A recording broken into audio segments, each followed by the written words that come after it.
Hello everyone. Welcome to my YouTube channel. I am Six Path Weeb. Today's fanfic topic is: what if Naruto uses a henge? Disclaimer: the content on this channel is for entertainment and discussion purposes only. I do not own any of the anime footage used in my videos. All rights and credits go to their respective creators and copyright holders. Let's begin. The conversation began with a stern lecture on why vandalizing monuments was unacceptable. Naruto initially responded with his usual complaints, but then grew uncharacteristically serious, causing the discussion to lapse into contemplative silence as they both focused on their ramen. After a few more bites, Iruka decided to address a concern that had been troubling him for some time. Naruto, why do you consistently use that peculiar sexy jutsu? Why do you transform into a girl so often with your henge technique? Iruka inquired, running his fingers through his bangs and fixing his eyes on the uneasy boy next to him. Naruto fiddled with the green goggles he had placed on the counter but remained silent. I mean, Iruka continued, you have some of the highest marks in henge, and you could utilize it in so many versatile ways if you moved beyond that female form you've developed.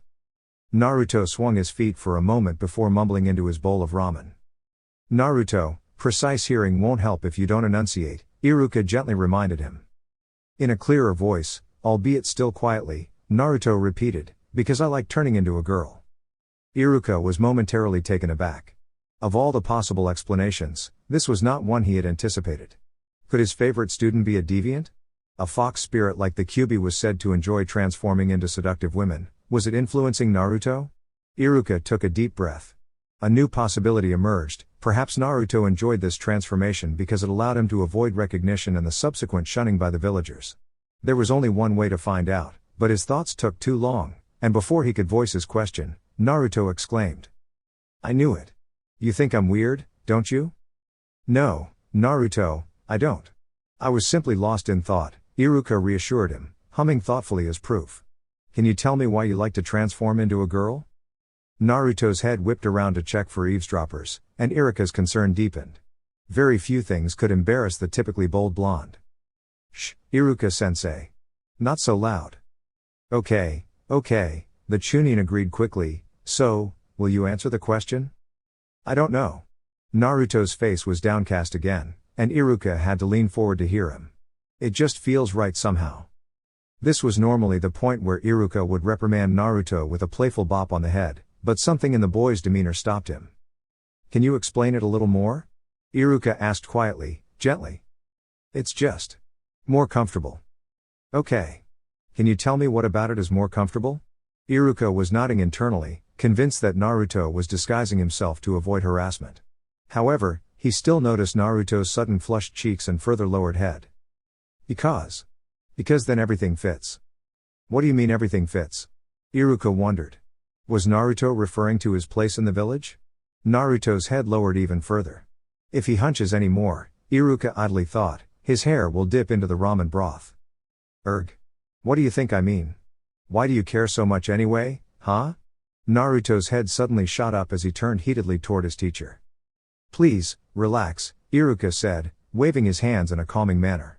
I'm just curious and want to understand you better. I was wondering, Naruto, Iruka's tone became serious, if you're using your henge no jutsu around the village to communicate with people. To talk to people? The blonde scrunched up his face. Not really, unless I'm playing a prank on someone. Iruka rubbed his temples. He couldn't simply ask the boy to explain his thought processes or inquire if he was subconsciously influenced by the giant demon fox sealed within him, a fact no one had deemed necessary to mention for the last 12 years of his life. So what is it that fits when you use your henge? Or, what feels out of place when you don't? Iruka probed further. Naruto glanced around quickly, double-checking their surroundings, then turned bright red and mumbled incoherently. Naruto, Iruka warned, if you're going to answer, you should do so clearly. The blonde shook his head, then discreetly pointed downward with his hand pulled close to his stomach. Iruka looked at the ground, seeing nothing but the paper wrapper from some previous customer's warabashi. Naruto jabbed his finger a second time. Iruka looked at his sandals, which were as blue and dusty as ever. Finally, Naruto gave a quiet, frustrated groan, and the angle of his finger changed slightly, pointing directly at his. Oh. Iruka felt his face flush. He shifted his gaze to meet Naruto's eyes, which were wide and filled with fear. Are you going to hate me now, Iruka-sensei? Naruto whispered. Do you not want to be near me anymore? Is that why everyone hates me? Because they know my body is all wrong. You've always been really nice to me, Iruka-sensei, but you hadn't noticed yet, huh? Everyone else seems to have noticed it right away. This conversation had not gone the way Iruka had anticipated. Not in the slightest. Iruka stared at the blonde boy next to him, mouth agape, before the words finally registered. No, that's not it at all. And I don't hate you, Naruto. Iruka struggled with the words. How could he explain to Naruto that the village's hate stemmed from the Kyuubi, not his body? He needed to speak with the Sandaime. Naruto couldn't go on with these misconceptions any longer. Who knows how long the boy had thought there was something wrong with him. Iruka was practically out of his chair when he forced himself to take a calming breath. It was late, Naruto was distressed, and they both had a Genin exam to prepare for. He reached over and ruffled the blonde's hair. Tell you what. Wait for me after the exams tomorrow, and we'll go together to talk with Hokage-sama. Ji-chan? Why does he have tea? No. Well, Iruka fished about for a moment, maybe he knows something. At the very least, he can help figure out why you feel like there is something wrong with your body, right? He's the best of the best, after all. I suppose. Naruto began kicking his feet again, but what if he gets angry, huh? Naruto. He won't get angry with you. I promise. Iruka made his way up the stairs to the Hokage Tower, his wallet significantly lighter, as well as Naruto's mood. After the unexpectedly heavy conversation with the village prankster, they spent another 20 minutes eating ramen and joking about on lighter subjects. After Naruto's final jovial attempt to try on Iruka's headband, the Chunin sent him home for a night of rest and last-minute cramming for the test. He nodded to the shinobi he passed in the halls. A few nodded in return, but at this hour, most of those in the building were either hidden Anbu on guard duty or worn-out Chunin returning from a late mission, and neither of those were liable to return a friendly gesture. He gave a friendly greeting to the Sandaime's secretary Akiko, who had been in his graduating class, and asked if he could go through to speak with the Hokage. Do you have an appointment? Her brow furrowed as she immediately began to double-check the papers on her desk for the non-existent memo. I don't remember you getting any missions lately requiring oral debriefs. Ah.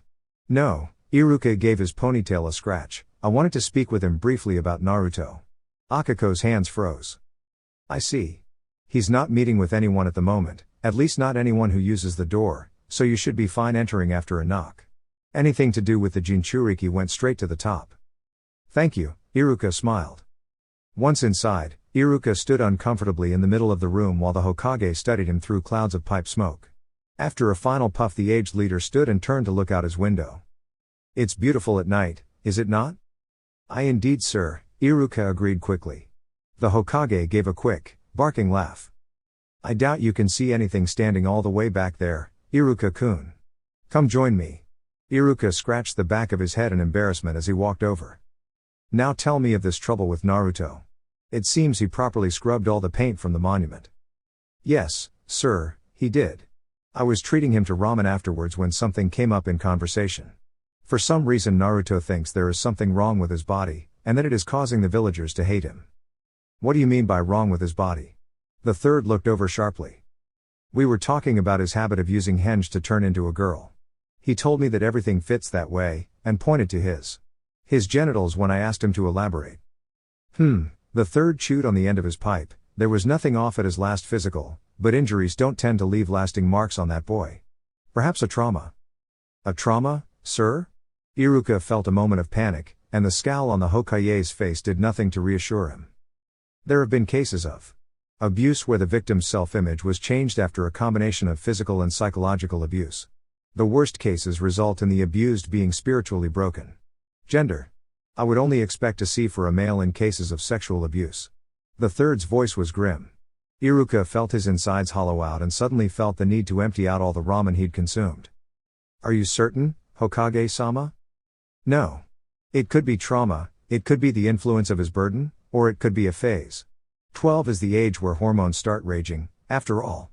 Perhaps he likes another boy, and thinks he needs to be a girl in order to have a relationship with him. The Samdaime's tone lightened as he continued listing ideas. There is really no way to tell from that one conversation you relayed to me, but there was something else that stood out to these old ears. You said he blamed his maltreatment on this body confusion. Yes. I took the liberty to tell him we would visit you together after the Genin exam. I wasn't entirely sure how much or what you would want me to say to him, but Naruto can't go on thinking there is something wrong with him. A smart choice. It has long been my intention to speak with him about his burden should he ever become a shinobi. What would you say his chances are for tomorrow? The Sandaime turned from the window and made his way back to the old chair behind his desk. Iruka stood across from him, more comfortably than before.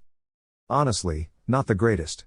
He's already failed twice, but his written scores remain subpar and he still hasn't gotten the clone jutsu down. An exasperated sigh escaped Iruka. The Bunshine, you say? No, I suppose he wouldn't, and he may never. The Yondaime seal is so strong I assumed he would have no more difficulties than his year mates, but perhaps that was simply wishful thinking on my part. But he has absolutely no issues with the Kawarimi and his henge is exceptional? Iruka tried. The third rubbed his forehead before his hand traveled down to pinch the bridge of his nose. True, but those two techniques have one essential difference from the Bunshine. They do not require a set amount of chakra, instead impacting the user's entire state of being. We may have to find Naruto an alternative. I'll think on it and get back to you tomorrow. Mizuki made his way around the crowd of fresh genin and proud parents so he could approach the blonde from behind. Everything was going as he had planned. He'd already informed the contact he'd be coming tonight with the scroll of sealing, and had already begun his nice guy act. Now he just had to cement the relation and point the demon boy towards the target. He was smoothing out his smile when Iruka cut through the crowd and put his hand on the blonde's shoulder.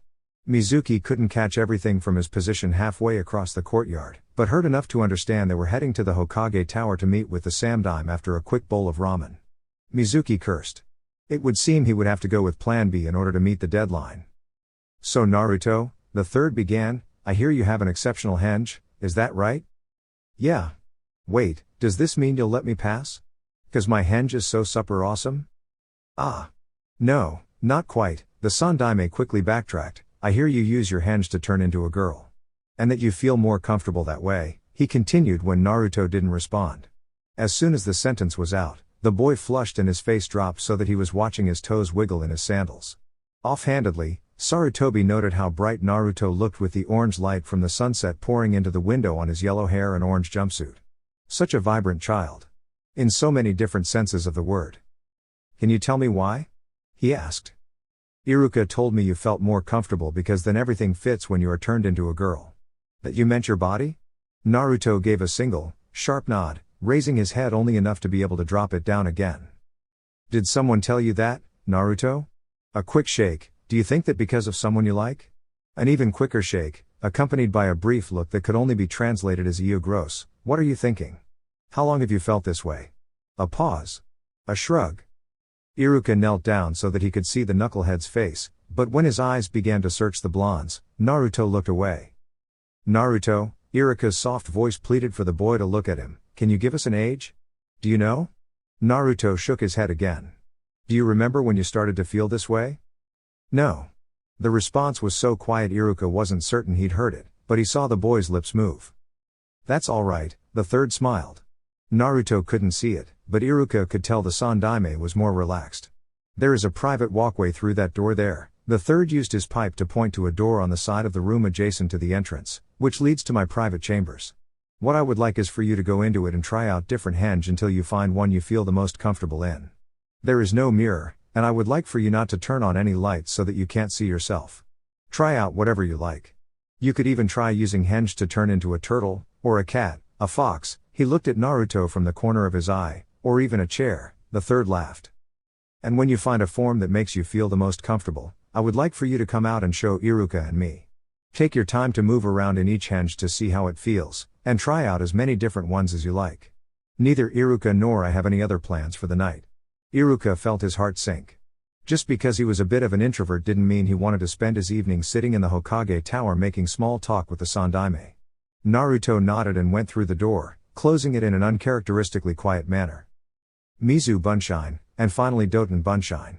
Each of these requires a set amount of chakra, although larger than that of a simple clone. It would be a good way to train chakra control and work towards finer jutsu.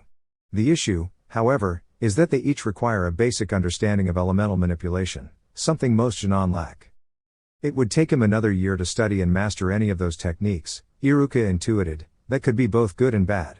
He would come out better prepared, and there would be a whole year to review what he struggles with academically. But to be separated from his year group. Shouting could be heard from down the hall, drawing closer, interrupting Irika's train of thought. There was a dark flash and a sudden breeze as one of the hidden Onbu darted out to analyze the situation. A moment later he returned to kneel before the Hokage and alerted him that a Chunin was caught in possession of the scroll of sealing and was being brought to the office by Onbu to hear what the Hokage had to say on the matter. Mizuki's entrance was marked by his shouting and flailing in the arms of his Onbu captors. It didn't take long for Sarutobi to send the raving Chunin instructor to T&I for a date with Anko. Iruka watched as his once friend was dragged off, his hateful words still stinging. When his gaze shifted back to the Hokage, the elder had opened the scroll to check for damages, fingering the edges. Haju Kage Bunshine.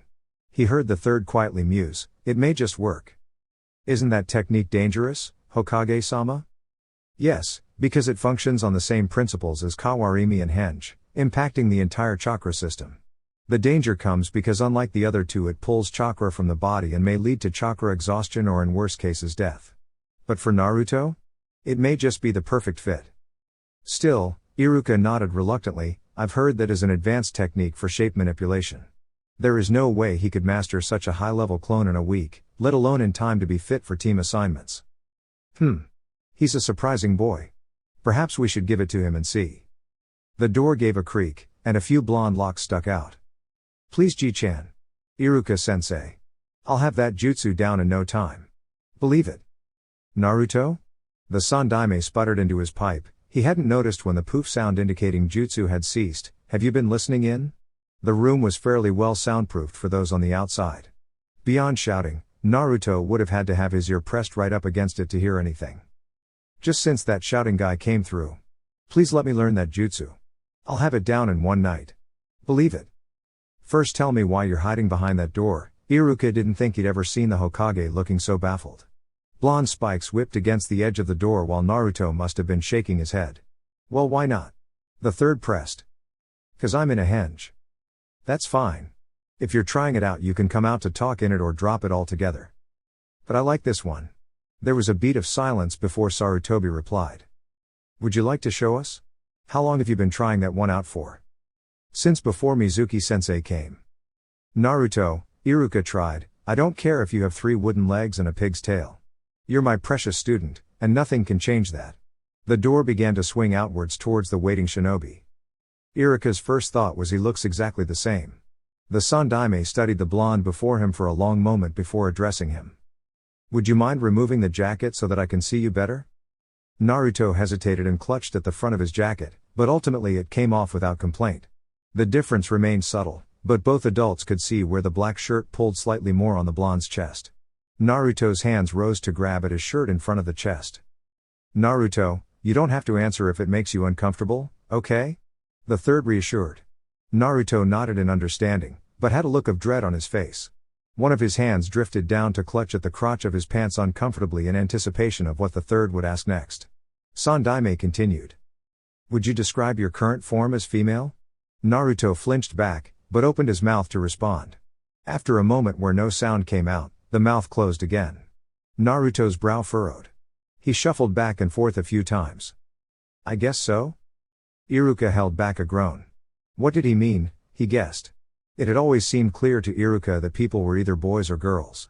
But Naruto looked so insecure he felt the need to comfort him, and he really didn't care much in the end if Naruto was a girl or a guy.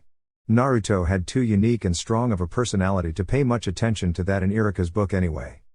Well, whatever the form, you're still my knuckle-headed student. Iruka walked over with a sigh and a smile to drape his arm over the blonde's shoulders and give a gentle squeeze. In return he got a watery smile. Yes, the third smiled, that is a beautiful form. As is your own body.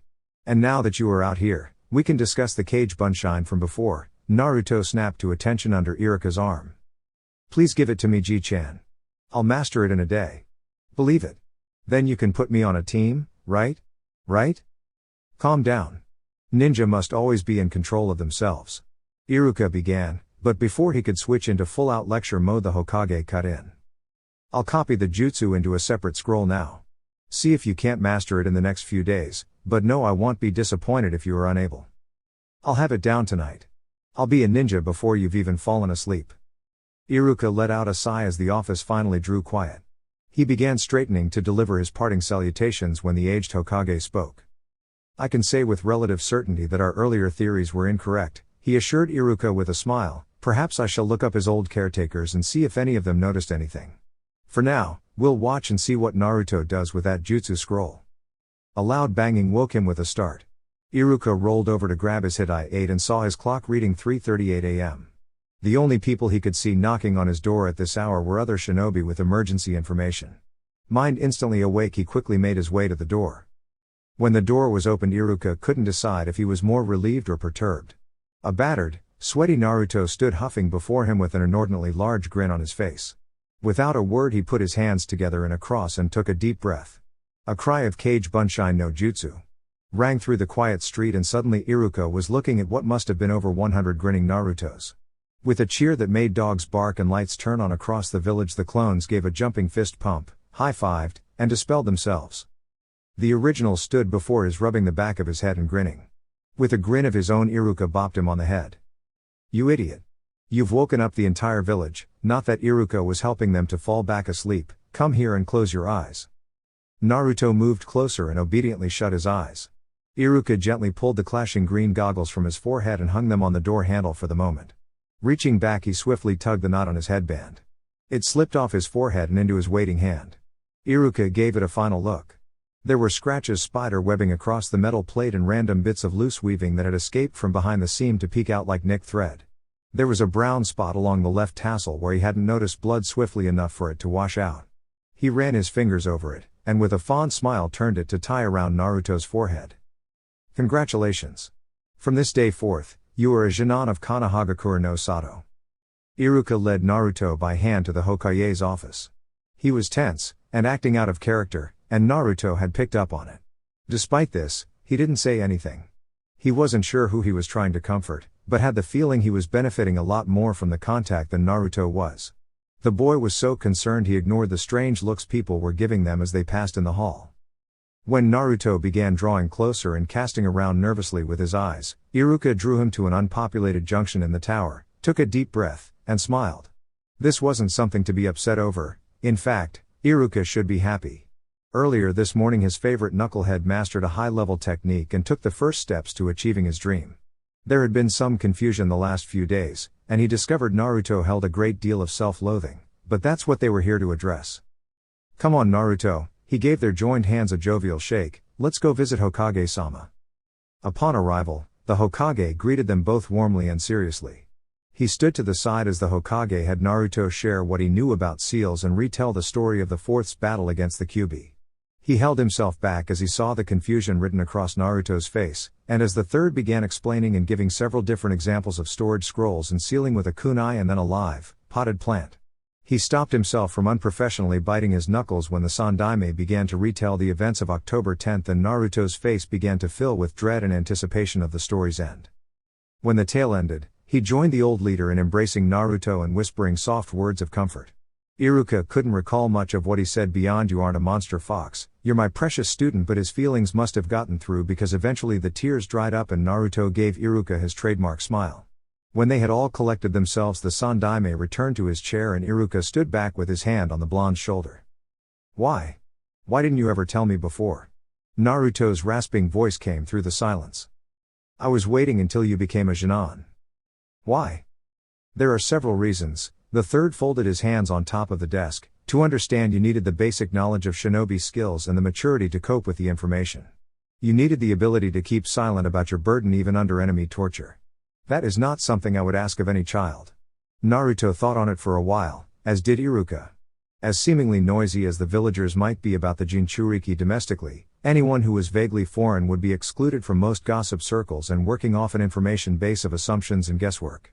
If they got a hold of Naruto in some perverted repeat of the Hyuga incident and the blonde could confirm his status as a Jinchuriki, then assassins and kidnappers would come after the blonde almost daily in an attempt to weaken the leaf or strengthen their own village before Naruto could grow into a threat. With that reasoning, Iruka could see the Hokage's point very clearly. It was a common practice. Why else would only a small section of the archives be open to Genin and an even smaller section for civilians? It wasn't that the information contained wasn't relevant to them, just that at their level the knowledge would do them more potential harm than good. After fuming for a few minutes, Naruto cooled down and seemed to have come to the same conclusion. "Are you keeping anything else from me?" His voice was guarded, but Iruka thought he could detect an undercurrent of hurt as well. Yes. Curt, to the point, and entirely unapologetic. What could be more dangerous than having the QB in my gut? As written in your parents' will, information of your heritage will be withheld and guarded as a secret of the state until you either achieve the rank of Chunin or reach the legal age of 20 and can manage your inheritance independently, the Sandaime said as he watched Naruto closely, his face inscrutable. My inheritance? Where is it now? Who's managing it now? Your inheritance is under the direct management of the Hokage. I am currently using it to subsidize your rent so you can afford to live independently off the orphan miner's stipend. The Sandaime never broke eye contact with the blonde, but Iruka saw the muscles on the back of his hand give a slight twitch. This couldn't be easy for him either, the Chunin realized. If Naruto decided to hate him, it would be like losing a grandchild. Okay. I get you taking care of all the money stuff cause I'm still working on that, but doesn't that mean you know who my parents are? Why can't you tell me that, huh? Iruka sighed. He felt completely useless in the current situation, and if lines were drawn he wasn't sure he could pick a side. He sympathized painfully with both. It is not all that uncommon for Jonin to request the information to be withheld in their wills. The reasoning is protection through anonymity. It keeps enemies from extracting revenge on their children until they are capable of fending for themselves. Typically the will is revised once their students enter the academy, because their ability to retain memories long-term develops around that age, and withholding the information becomes a moot point. Naruto was silent for a while as he reviewed the information. So that means my parents were Jonin? He ventured. Indeed. I can't tell you much else without betraying the will they entrusted me with. Iruka noted that he worded it so Naruto would understand emotionally where the Sandaime was coming from. It is rare for both parents to pass away before their child enters the academy. Most kunoichi retire to raise their children, he supplied as gently as he could. I guess. I should be proud, huh? Naruto's voice came across slightly strangled and subdued to the tan Chunin. He thought, at that moment, he understood exactly what Naruto was feeling. Moving on his instinct, Iruka gave Naruto's shoulder a squeeze like he had the night before, and shared a smile. They were dismissed, and Iruka took Naruto out for a bowl of Ichiraku ramen. The conversation, in typical Naruto fashion, jumped from the glories of ramen, to his unknown parents, to the virtues of one Haruno Sakura, and finally to how the villagers receive him. The knucklehead scratched his head agitatedly when Iruka pushed him to open up on his feelings about being discriminated against as a Jinchuriki. It's like, I went from one thing wrong with me, that I didn't get any say in, making people hating me, to having something else wrong with me that I can't control but people hate me for anyway. I mean, it's nice, and I'm glad people don't hate me cause of why I thought they hated me. Naruto looked out at the crowd passing just on the other side of the curtain, but I guess I don't really know how I feel, you know? Even though I haven't experienced a lot of the things you have. Iruka pinched a clump of noodles with his chopsticks. I think I understand what you're trying to say. There's no rush to sort out your feelings, and it's okay to feel frustrated or even a little angry. Just remember that the Sandaime and myself are here for you, and so will be your Jonin sensei once we've got those sorted out. EFT. Naruto snorted, you've got a lot of faith in some guy you don't even know, Iruka sensei. Well, it'll be someone the Hokage trusts implicitly to watch out for you. Whoever they are, Iruka huffed, just know it's okay to open up to them, alright? Apparently it wasn't because Naruto kept laughing at him until he'd paid for the meal and they made their way back to the Hokage tower. Iruka was reviewing the register for his incoming class while Naruto sat across from him filling out his registration forms.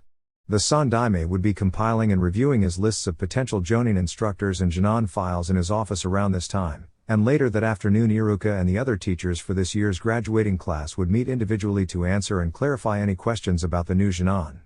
Iruka, fortunately, had the top class and would get to meet with the Hokage first, giving his students first pick of Jonin. He glanced at the clock.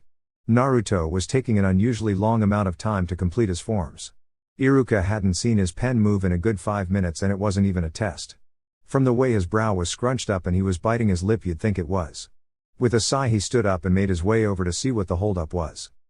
At first glance it seemed everything was filled out. When he looked closely, however, Naruto's pen was hovering over the smallest box on the page. There were only 2 symbols, and, which symbolized male and female, and small print in the top left corner saying to circle 1. Once again Iruka found himself confused by his favorite knucklehead. This had to be the simplest box on the entire form. Even small children who couldn't spell out their full name recognized male and female from the signs on bathroom doors. What's the hold up, Naruto? I don't know. Is something wrong? Iruka asked gently. Naruto scowled and hastily drew a circle on the form before thrusting it in Iruka's face. He hopped out of his chair and dashed from the room, calling out that he was going to get his number for his ID photo. Iruka thought he also caught something about getting ready, but wasn't paying all that much attention. He was looking at the crumpled paper in his hands.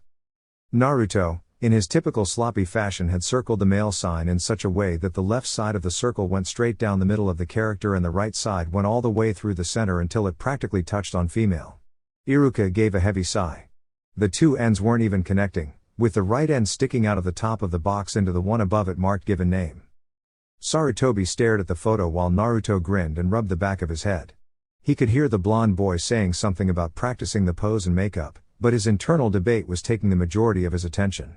On the one hand, the photo wasn't the least bit accurate and would confuse anyone checking it, but on the other hand the photo wasn't the least bit accurate and would confuse anyone checking it. As Konoha's Jinchuriki, his shinobi ID card would be the last thing anyone affiliated with the village would bother checking, and even if they did, the photo was so characteristically Naruto that they would know it was his. If any spies got their hands on his files, it would make it much more difficult to track the boy down.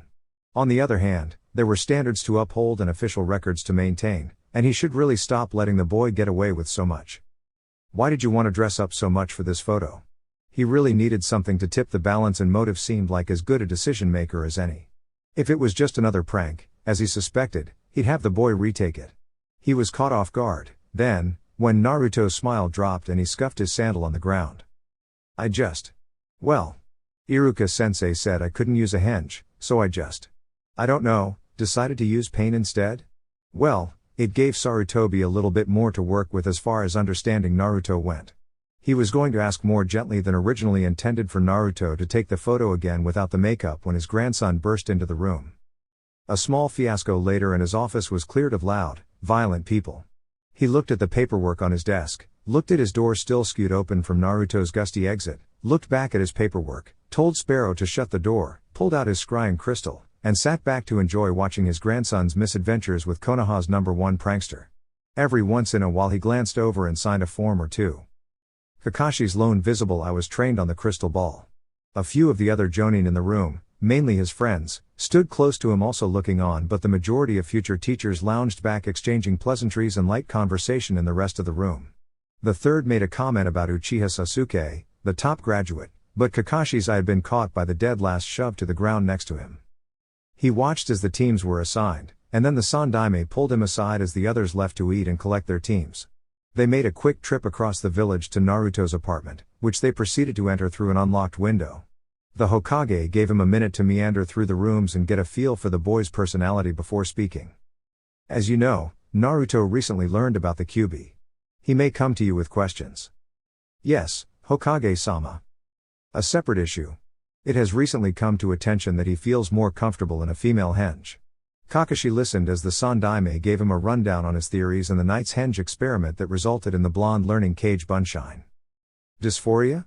I knew Anbu who experienced it while on long-term infiltration, but from what I picked up they felt disconnected with the henge, not their original body, Kakashi mused, and I doubt Naruto's used Oiroke no Jutsu to the same extent as any of them.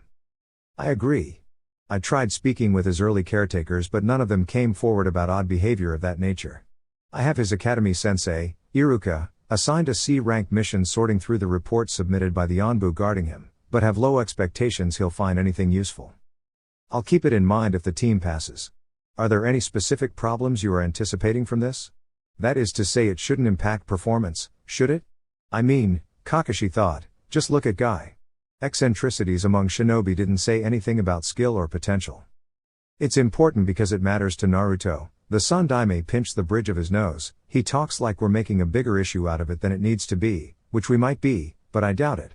Naruto blamed any maltreatment he'd received on his dysphoria, and has clearly spent hours practicing the henge to the point of true mastery in order to cope with it. I'll do what I can, Hokage-sama, but I've never dealt with something of this nature before. I can't say I have the faintest idea where to start.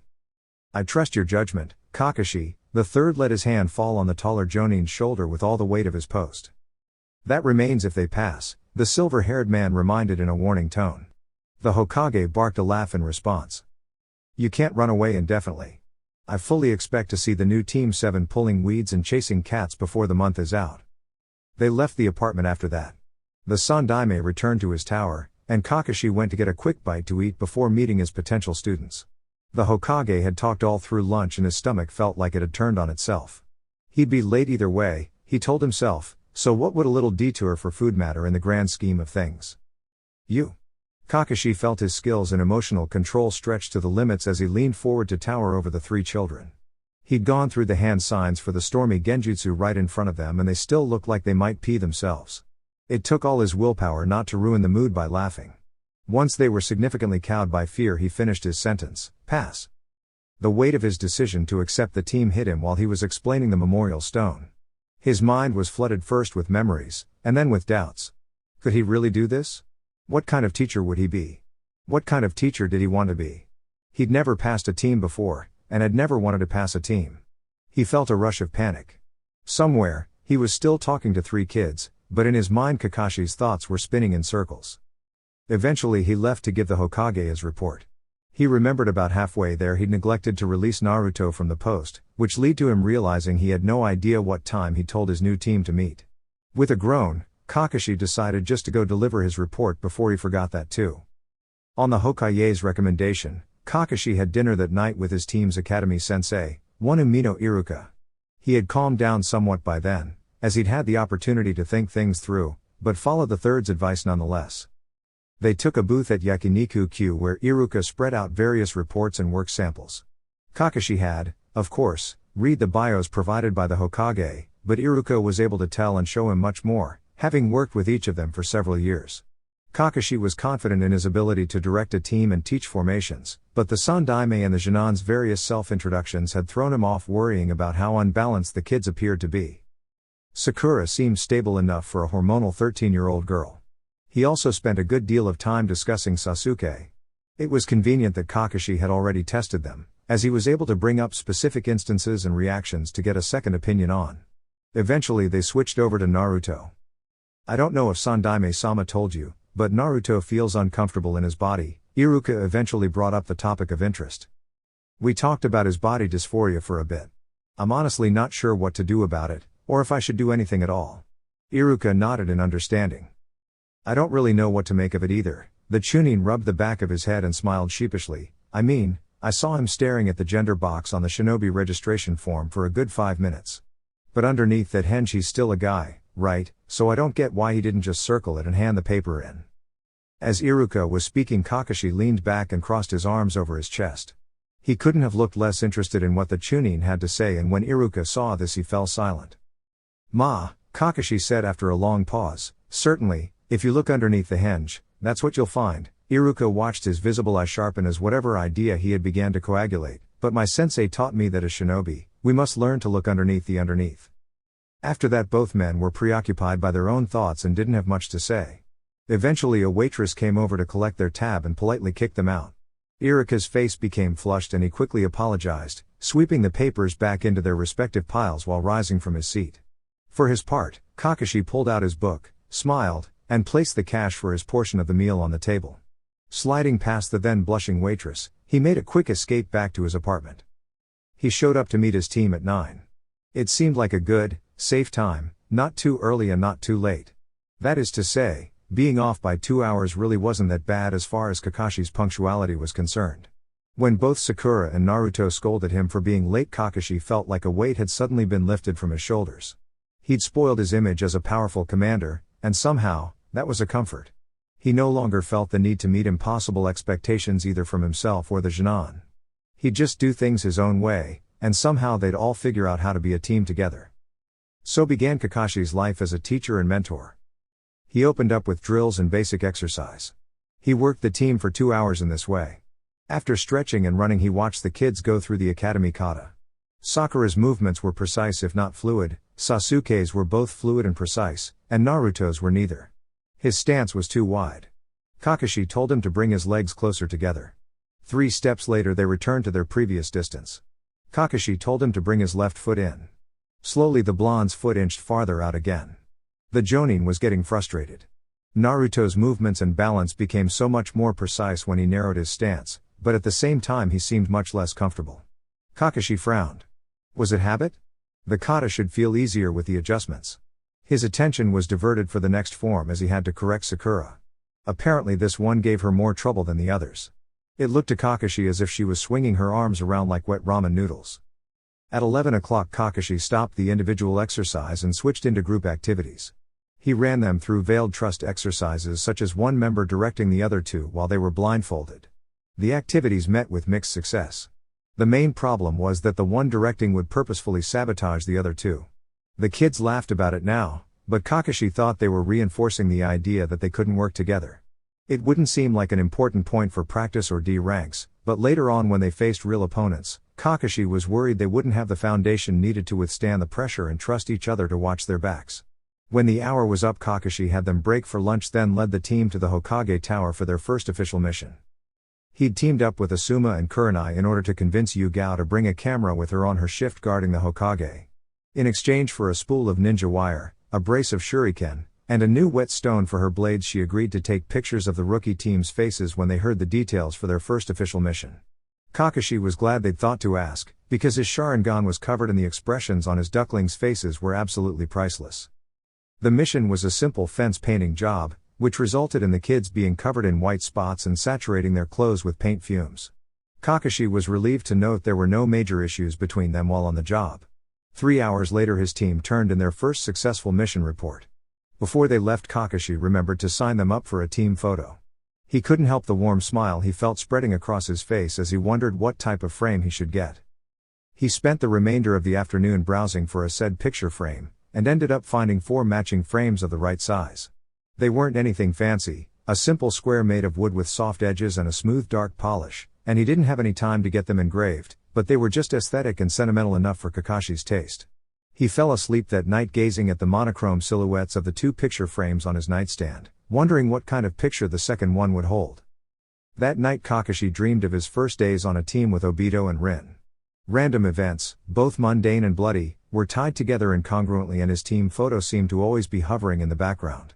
He woke up feeling much less spirited than he had going to sleep, and after slowly dragging himself out of bed, decided to visit the memorial stone to compose himself before meeting his own Jinan. It would make him late, but Kakashi felt that would be a lesser evil than showing up with death dancing behind his eyes. When he arrived at the bridge to meet his ducklings, Kakashi was feeling significantly more put together. Hearing Sakura and Naruto yell at him for being late and watching them mess around as kids lifted him the rest of the way out of his slump, particularly when he noticed Naruto's picture day getup.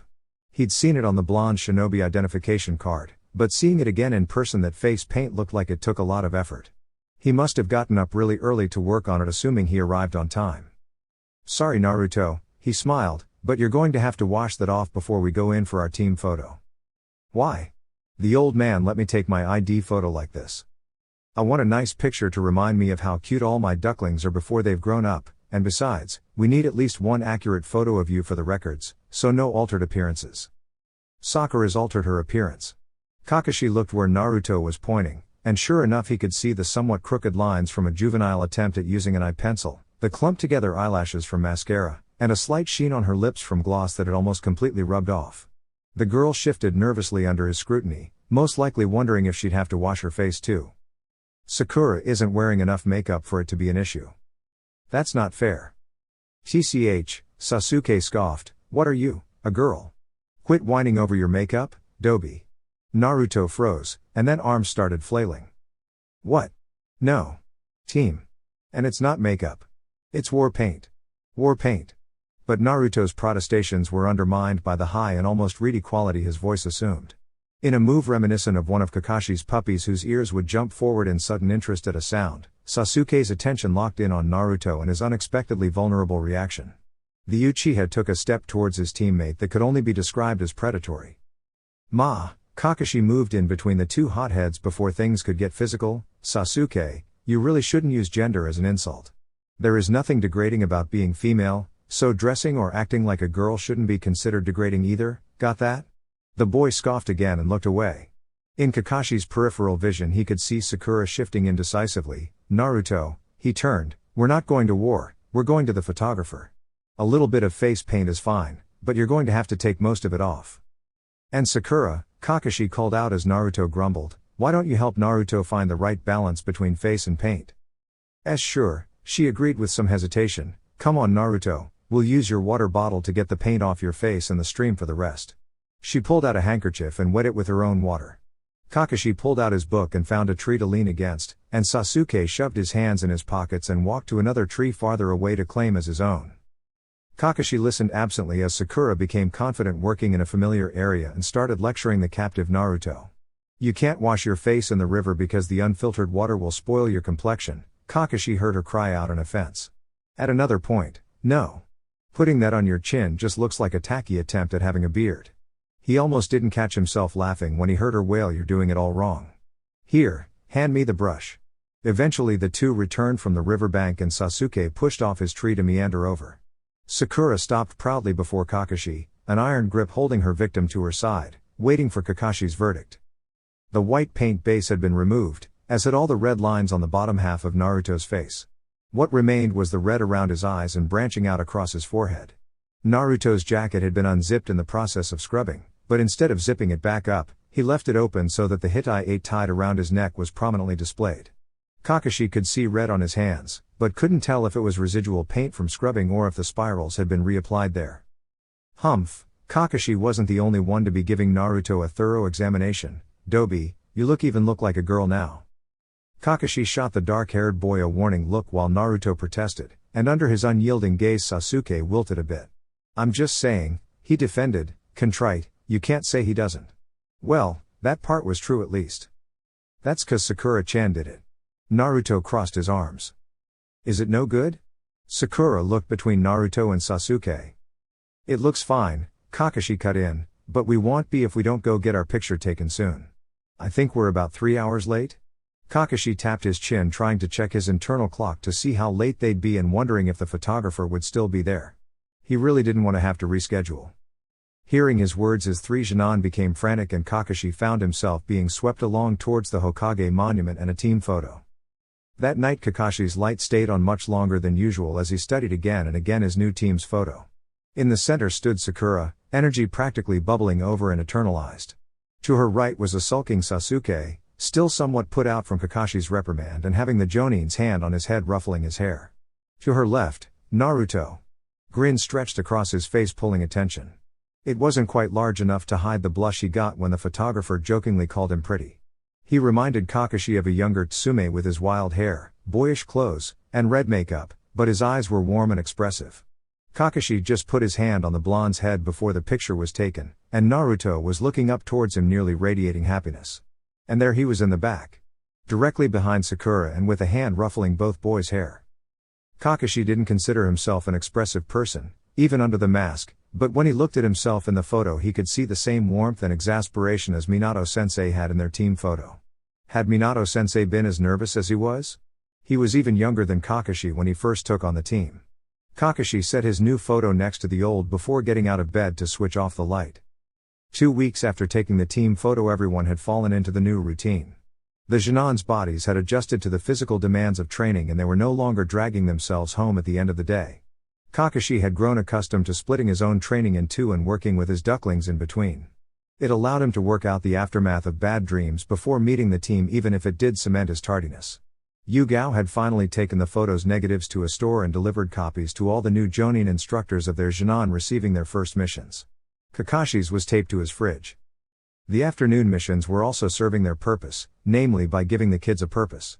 For all his focus on revenge, the gratification received from the simple missions was causing Sasuke to lighten up a bit and Kakashi would occasionally glimpse him smiling softly at his teammates' backs. Helping out around the village allowed Sakura and Naruto to get a better grasp of the big picture that was Konohagakure and Kakashi could see the sparks that might, given a little more time to mature, ignite into the will of fire. There was no denying, the silver-haired Jonin was proud of his ducklings. With a final wave to the memorial stone Kakashi turned to go meet his team. The morning started off as usual, but Kakashi noticed something off with Naruto. No, off might not be the best word. After weeks of haggling with the blonde to bring in his stance to no avail, Naruto was moving through his kata smoothly and with good form. After studying him for another minute to confirm it wasn't a fluke, Kakashi called the genin to attention and announced that they'd each be sparring against him individually.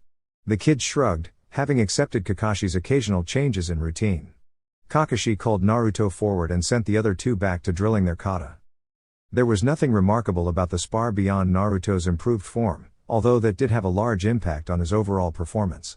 When he started to show signs of tiring, Kakashi kicked out at his chest to knock the blonde back and end the spar. Naruto wasn't able to get his arms up fast enough, however, and ended up thrown back with a pained cry.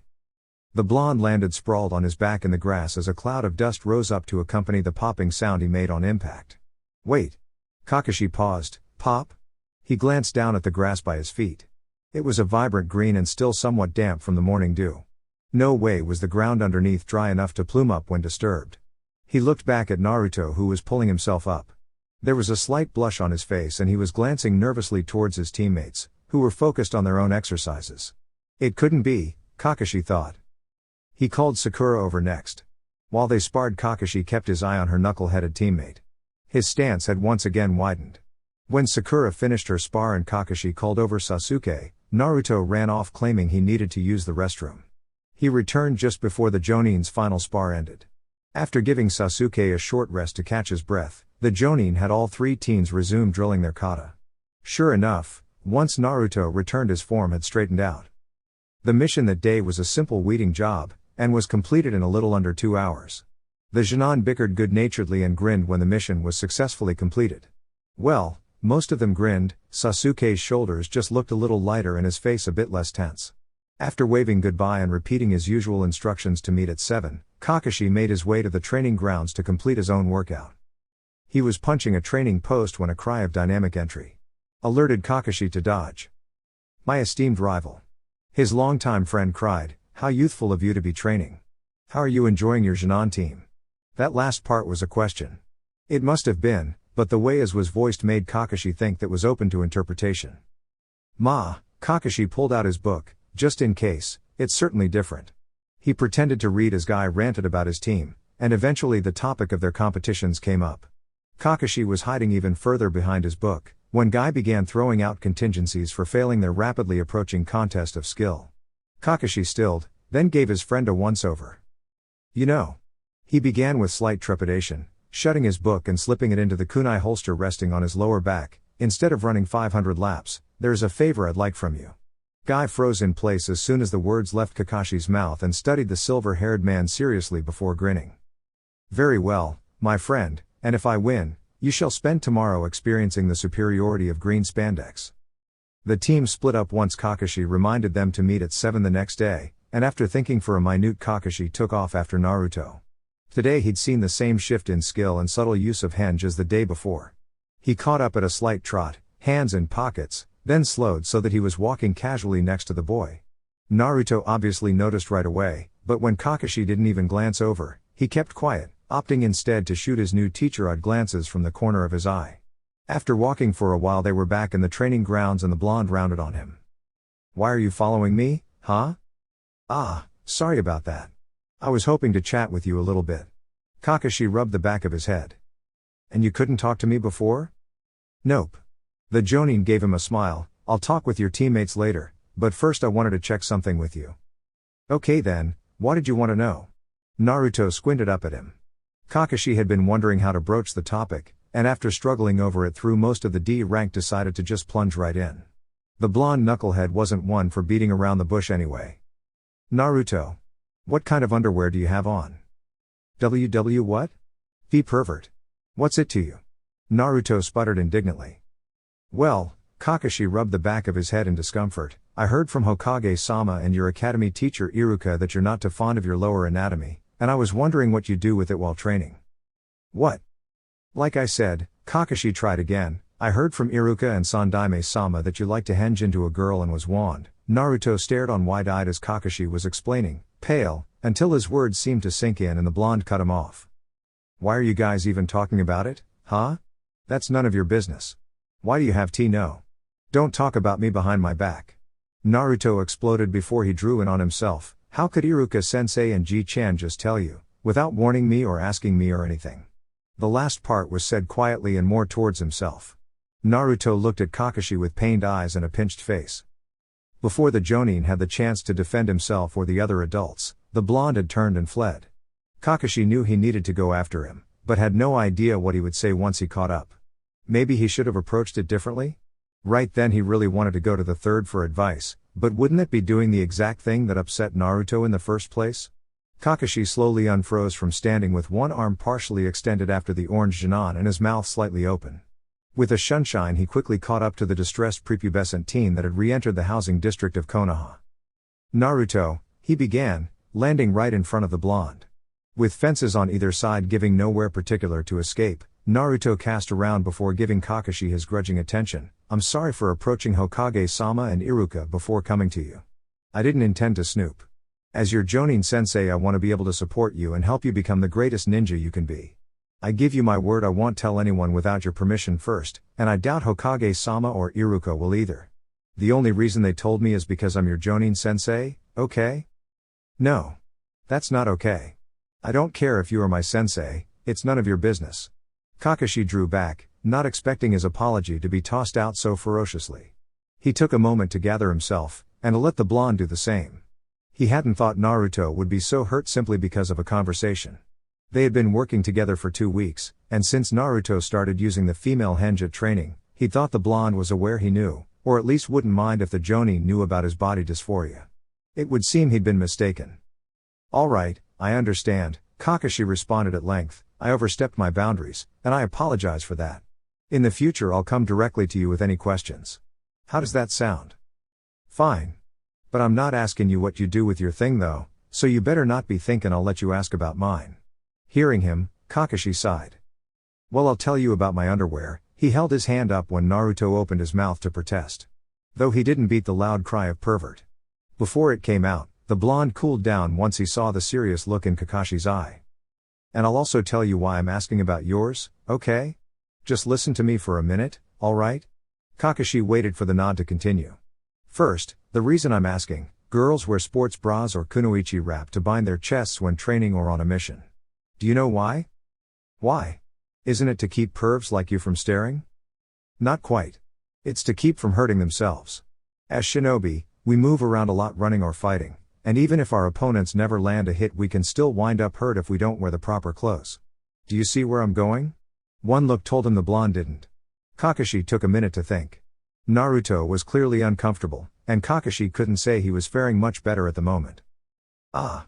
The Jonins, I crinkled in a smile, you know what whiplash is, right? Where someone knocks you back and your head gets flung around. And you end up with a sore neck, sometimes worse. That's right. I remember Kiba once knocked me against the back of a desk and my head snapped to the side so fast my neck felt like I'd burned it. That's the idea, Kakashi smiled along with Naruto's enthusiasm, glad to be back in his comfort zone for a quick reprieve before diving back in, but the thing is, Naruto, your head isn't the only thing that can inadvertently be hurt that sort of way. That's why kunoichi almost always bind their chests. To keep their boobs from getting whiplash? Something like that. So with that idea in mind, can you guess why I'm asking you about your underwear? Naruto thought for a minute with his hand to his chin before a look of absolute disgust and horror took over his face. Perhaps without noticing he leaned away from the older man. You think my thing is going to get whiplash? Ma, there is the possibility. Kakashi resisted the urge to fidget. In his head he was cursing himself for ever accepting the position of Jonin sensei. I noticed you've been using a henge recently, but without seeing drastic changes, I was wondering if you were using it to deal with your problem down there. He pointed between Naruto's legs, causing the boy to flush and grab at the crotch of his pants. Without waiting for a response, seeing the answer written on his face, Kakashi continued. There's nothing wrong with using a henge if it doesn't change enough of you to throw off your balance. The danger is if it's dispelled when you take a hit or run low on chakra. When that happens, you need to have the appropriate gear on to continue fighting safely and comfortably. From watching you at practice, I'd say your clothes don't provide for either. The blonde looked down at his shuffling feet and kicked at the ground. So I can't henge for practice anymore? For now I'd prefer if you didn't, but what I have in mind might make you feel more comfortable without it anyway. Really? Kakashi couldn't decide if the kid sounded more hopeful or skeptical. Do you know what a shinobi fundoshi is? When the blonde shook his head, Kakashi nodded in understanding. Think of it as the guy version of a sports bra. You'll hear more about it tomorrow with Sasuke, but I wanted to talk with you privately about using henge first. Naruto gave an embarrassed grin and rubbed the back of his head. Kakashi hesitated, mulling over what he should say next. It's a beautiful henge, he decided on, but you can't always maintain it, at least not yet. So I want boy Naruto to be able to fight just as well as girl Naruto, okay? Yeah, I get it, Kakashi-sensei. Naruto's face was bright red, but can I go now? This conversation really sucks. Ah, you can go now. I'll see you tomorrow. Kakashi could see the trauma on the rookie Jinan's faces. After defeating Guy in an unusually intense competition involving standing still on a waterfall, they'd crashed Asuma and Kurenai's date. To explain their plan. Not to see their put out and embarrassed faces at being caught together. The secret couple agreed readily enough, most likely trying to get the pair of Konoha's most eccentric jonin out of their hair. So now Kakashi stood watching 6 boys get psychologically scarred by the sublime green beast of Konoha's self-introduction. A glance to the side showed that Asuma was equally amused at the boys' distress. Sakura had been fortunate that Kurenai volunteered to take the girls for the day to give a kunoichi talk. Today, I have been asked to explain to all of you the intricacies of proper shinobi dress. Guy called out jovially. The boys gave his outfit another look before turning to the other jonin imploringly. Indeed, I can see you admiring my youthful green spandex, but what we are here to discuss today goes beyond even this in youthfulness. Without further ado, Guy proceeded to pull out a green, stringy object. As he held it out, a cloth panel attached to part of the looping cords flapped in the breeze. Absolute silence greeted the posing jonin. Isn't that a thong? Kiba asked in horror. Close, Kurenai's youthful student. This is what you would call a shinobi fundoshi. Naruto shot Kakashi a look, which the jonin refused to meet. Kakashi really didn't want to know whatever Naruto had to say to him. He was embarrassed enough as it was. He lifted his book a little higher. Sasuke was probably trying to burn holes in it with his eyes as well, and Kakashi felt the need for the added barrier. As you can see, this youthful undergarment protects your manly. Asuma covered his next words with a cough, and holds them close to the body. You will notice. Despite my manly physique and the definition my outfit provides for leg, arm, and abdominal muscle, due to wearing a shinobi fundoshi I am able to remain a gentleman where it applies to dress. Kakashi had a few size jokes he would have liked to make about that, but with the already horrified Jinan standing right there he decided to hold on to them for another day. Besides, he owed Guy a big one for doing this for him. By properly wearing the shinobi fundoshi, you may practice high-level taijutsu and participate without worry in fast-paced or physically oriented combat, Guy continued. Now, allow me to explain how to properly wear this youthful undergarment. Kakashi did his best to tune out the explanation, but even he was feeling disturbed when Guy decided to demonstrate. At least he didn't take anything off for it. When all was said and done, Guy handed each of the boys their own pair in various colors. Naruto received an orange fundoshi, and Kakashi couldn't decide if he looked pleased or unsettled. When they turned to leave, all of the team's 7 guys were walking on stilted legs. Kakashi, his dark-haired duckling, glowered, "If you ever make us do something like this again, I'm petitioning for a new teacher." "I think I've learned a new level for sucky conversations," Naruto added. Kakashi didn't have anything to say to that, so he just nodded stiffly. Dear YouTube family, this concludes our content for now. Please subscribe to my channel, 6-Path Weeb, to stay updated on upcoming videos. Thank you for your support. Sincerely, 6-Path Weeb.